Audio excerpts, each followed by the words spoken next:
কাজ ক্ষমতা শক্তি অধ্যায় থেকে যশোর বোর্ড 2025 সালে যে প্রশ্নটি এসেছিল সেই প্রশ্নের আমরা এখন সমাধান করব। সরল দোলক সংক্রান্ত একটি প্রশ্ন এসেছিল, যেখানে বলা আছে ববের ভর 30 গ্রাম, ওসি মানে কার্যকরী দৈর্ঘ্য যেটা বলা আছে 1 মিটার, এম দেওয়া আছে 30 সেন্টিমিটার, বিএন দেওয়া আছে 20 সেন্টিমিটার। গ নাম্বার প্রশ্নে বলেছে এ বিন্দুতে ববের বিভব শক্তি কত, আর ঘতে বলেছে বি বিন্দুতে ববের গতিশক্তি সি বিন্দুর গতিশক্তির অর্ধেক হবে কি না। স্পষ্ট বোঝা যাচ্ছে এখানে বলেছি কি বি বিন্দুতে যে ববের গতিশক্তিটা হবে সেইটা সি বিন্দুর গতিশক্তির অর্ধেক হবে কিনা, এটা আমাদেরকে বিশ্লেষণ করে যাচাই করতে বলেছে। তাহলে চলো গ নাম্বার দিয়ে শুরু করি। প্রথমে গ নাম্বার আমাদেরকে বলেছে এ বিন্দুতে ববের বিভব শক্তি, এই বিন্দুতে ববের বিভব শক্তি। তাহলে দেখো তো আমরা লিখতে পারি কি যে এ বিন্দুতে ববের বিভব শক্তি, তাহলে এ বিন্দুতে ববের বিভব শক্তি ইপিএ ইকুয়াল টু এমজি। এবার খেয়াল করো, এই ববটা যখন এ বিন্দুতে আছে, ববটা যখন কোথায় আছে এ বিন্দুতে, এর মানে এ বিন্দু থেকে যদি আমি একটা লম্ব টানি তাহলে সেই লম্বটা কোন বিন্দুতে ছেদ করেছে, এম বিন্দুতে। এর মানে যখন ববটা এ বিন্দুতে আছে তখন ববটা ভূমি থেকে কি এতটুকু উচ্চতায় আছে। এর মানে আমি বলতে পারি কি ভূমি থেকে যতটুকু উচ্চতায় আছে এ, এর মানে আমি বলতে পারি না যেটা মূলত সিএম উচ্চতায় আছে। তাহলে দেখো তো যখন ববটা এ বিন্দুতে নিয়ে গেছে তখন সে ভূমি থেকে কতটুকু উচ্চতা, এইটুকু, এইটুকু উচ্চতায় আছে। এবার এইটুকু যদি সাপোজ এটাকে আমি একটা নাম দেই, ধরো ডি, এর মানে এখান থেকে কি দেখা যাচ্ছে যে এডি আর এই সিএম কি সমান ও সমান্তরাল। এর মানে আমরা বলতে পারি যখন ববটা এ বিন্দুতে আছে এর মানে সে ভূমি থেকে সিএম পরিমাণ উচ্চতায় আছে। তাহলে আমি লিখতে পারি এখানে এইচ সি এম। ওকে, এবার আমরা কি করব, এই সিএম নির্ণয় করব। তাহলে দেখো তো সিএম কিভাবে নির্ণয় করতে পারি। আমি যদি পুরা এই ওসি থেকে যদি আমি এই ওএমটা বাদ দিয়ে দিই তাহলে দেখো তো আমি সিএম নির্ণয় করতে পারি কিভাবে, পুরো ওসি থেকে, পুরো ওসি থেকে আমি কোনটা বাদ দিয়ে দিব, ওএমটা বাদ দিয়ে দিব। তাহলে ওএম। এবার ওএমটা আমি কিভাবে নির্ণয় করতে পারি, এই ত্রিভুজটা বিবেচনা করে, ত্রিভুজ ও এম এ, এই ত্রিভুজটা আমি পিথাগোরাস সূত্র ব্যবহার করে কি এই ওএম নির্ণয় করতে পারি না। ও এম এ, এই ত্রিভুজে পিথাগোরাস ইউজ করে আমরা কি করতে পারি, এই ওএমটা নির্ণয় করতে পারি। কারণ এই ওএ মানে কত মিটার, 1 মিটার। কত মিটার, 1 মিটার। তাহলে দেখো ত্রিভুজ ও এম এ, তাহলে এটা আমরা কি করতে পারি, তোমার অতিভুজ স্কয়ার ইকুয়াল টু লম্ব স্কয়ার প্লাস ভূমি স্কয়ার। তাহলে OM square plus A M square.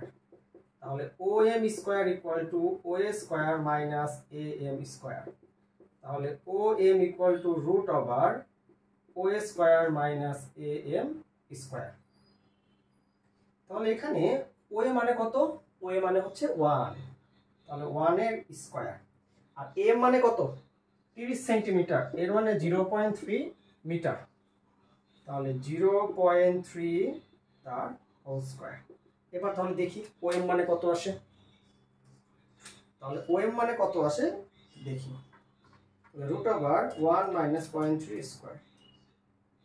এর মানে ওএম মানে আসে 0.9539 মিটার। আমি সবগুলোই নিব না। এইবার তাহলে দেখো তো সিএম আমরা কিভাবে বের করতে পারি, তাহলে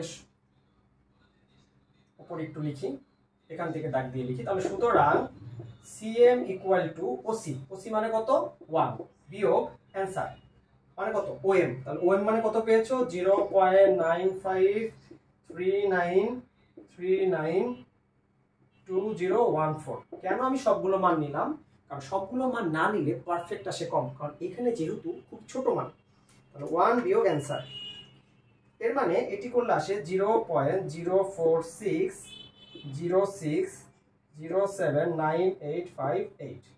তাহলে এখানে ববের ভর কত ছিল 30 গ্রাম, তাহলে 30/1000 ইন্টু 9.8।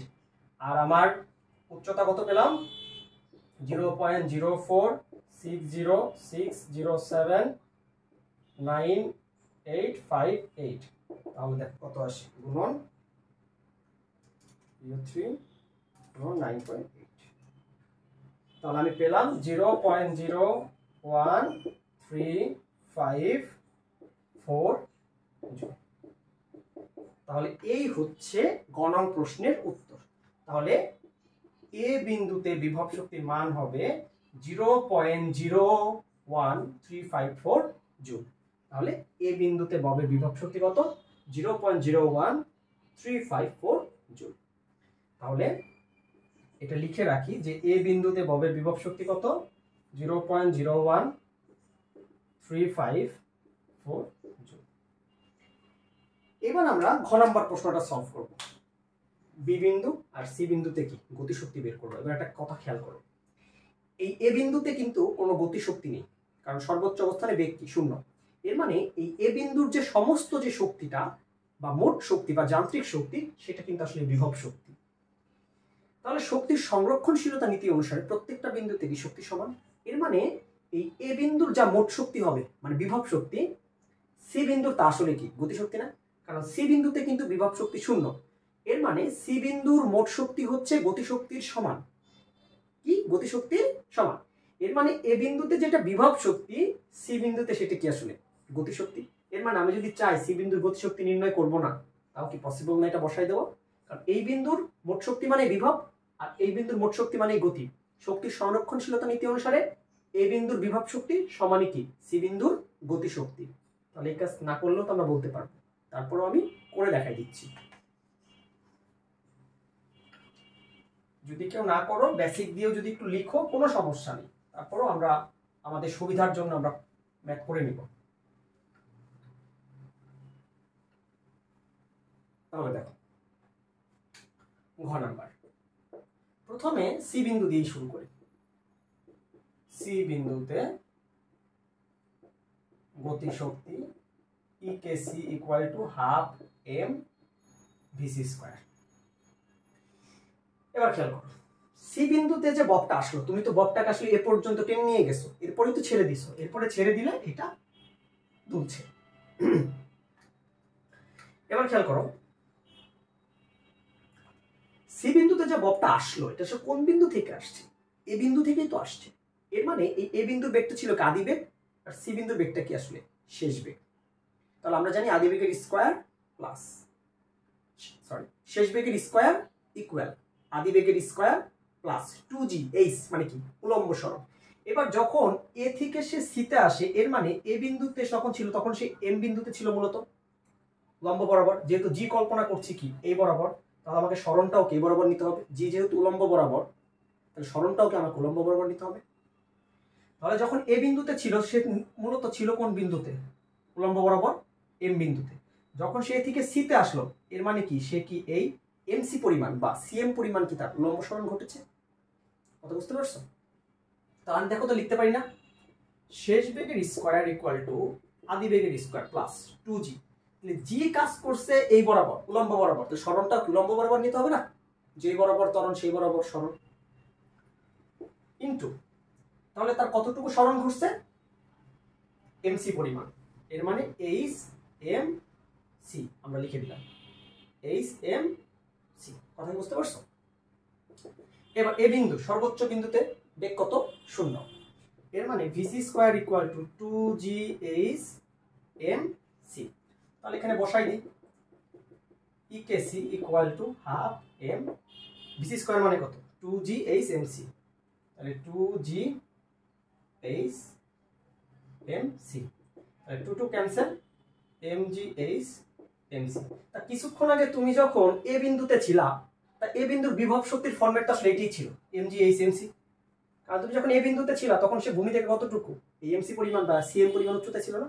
তাহলে এ বিন্দুতে সি বিন্দুতে আসার পরে তুমি গতিশক্তির যে ফরম্যাটটা পাচ্ছ, তুমি সি বিন্দুতে আসার পরে গতিশক্তির যে ফরম্যাটটা পাচ্ছ, এটা মূলত কি আসলে এ বিন্দুর বিভব শক্তি ছিল না? তাহলে আমি বলতে পারি না যে সি বিন্দুর গতিশক্তি মানেই হচ্ছে আসলে এ বিন্দুর বিভব শক্তি। তাহলে সুতরাং সি বিন্দুর গতিশক্তি ইকুয়াল টু এ বিন্দুর বিভব শক্তি কত পেয়েছো?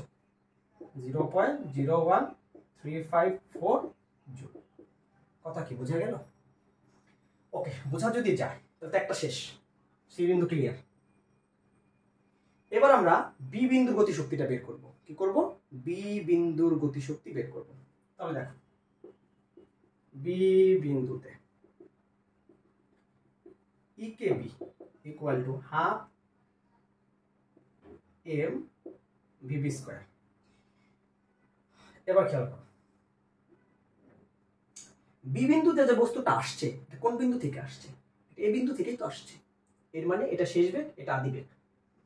এবার যখন এই এ থেকে বিতে আসলো, কতটুকু? এ থেকে বিতে, এর মানে এতে যখন ছিল সে কোথায় ছিল? এম বিন্দুতে। যখন সে বিতে আসলো, এর মানে সে কোথায় আসছে? উলম্ব বরাবর এন বিন্দুতে। এর মানে সে যখন এ থেকে বিতে আসে তার এম এন পরিমাণ সরণ ঘটে। কি ঘটে?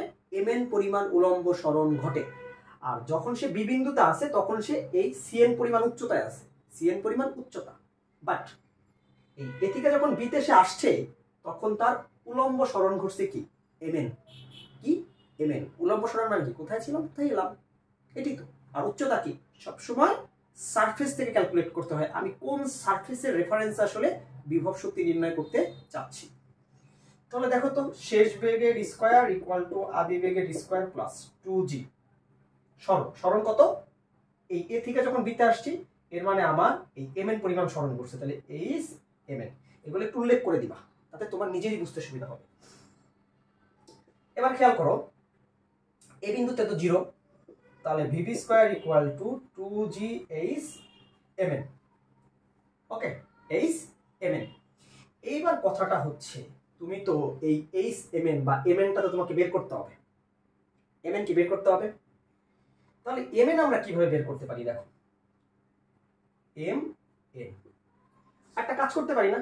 এই এম এন মানে হচ্ছে আমি এই ও এন থেকে, কি থেকে? এই ও এন থেকে, এই ও এন থেকে ও এমটা বাদ দিব।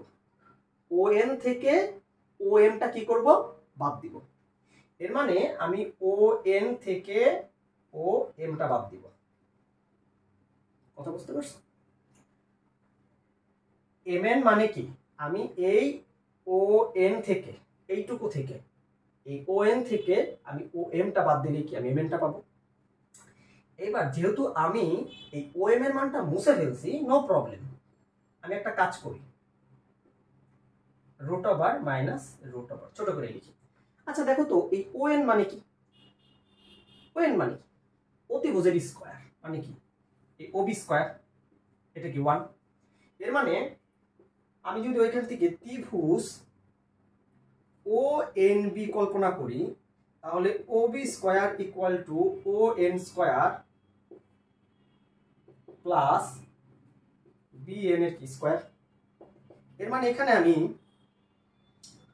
ও N equal to O B square minus B N square তার কি রুট। এর মানে ও বি মানে কত? 1, তাহলে 1 এর স্কয়ার। বি এন মানে কত? 20 সেন্টিমিটার মানে কত? 0.2 মিটার। এর মানে 0.2 তার কি স্কয়ার লিখতে পারি। এর মানে ও এন মানে আমি লিখতে পারি 1 এর স্কয়ার মাইনাস 0.2 তার স্কয়ার, আর এটা ছিল 1 এর স্কয়ার মাইনাস 0.3 স্কয়ার। তাহলে সুতরাং এম এনটা বের করি। তাহলে একবারে লিখি, ও 0.2 স্কয়ার বিয়োগ রুট 1 মাইনাস 0.3 স্কয়ার।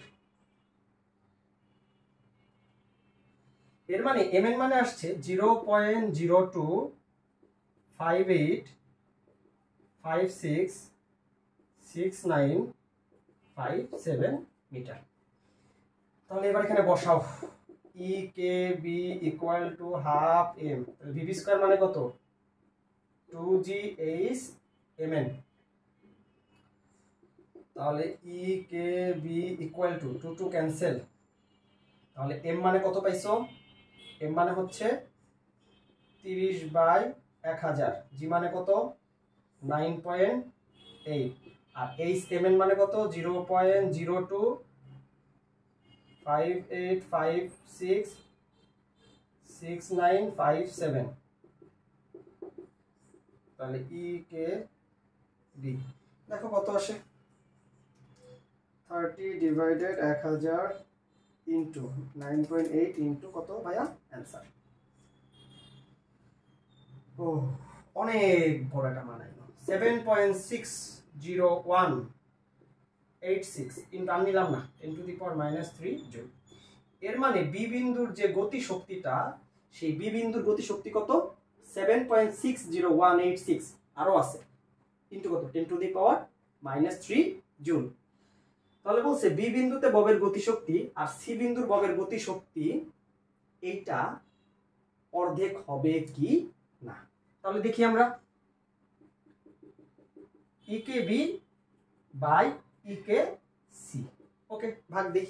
তাহলে ইকে বি তা আছেই, ভাগ অ্যান্সার কত 0.01354, 0.56, তাহলে অর্ধেক হইলো 0.56, আরো আছে শেষ না 143785, আর অনেক কিছুই লেখা যায়। তাহলে এটাকে কি অর্ধেক বলা যায়? 0.5 আসছে ডিরেক্টলি না, 0.5 তো ডিরেক্টলি আসে নাই। এর মানে বি বিন্দুতে ববের গতিশক্তি সি বিন্দুর গতিশক্তির অর্ধেক হবে না। এই ছিল কাজ ক্ষমতা শক্তি অধ্যায় থেকে সরল দোলক সম্পর্কিত যে প্রশ্নটা এসেছিল তার সমাধান।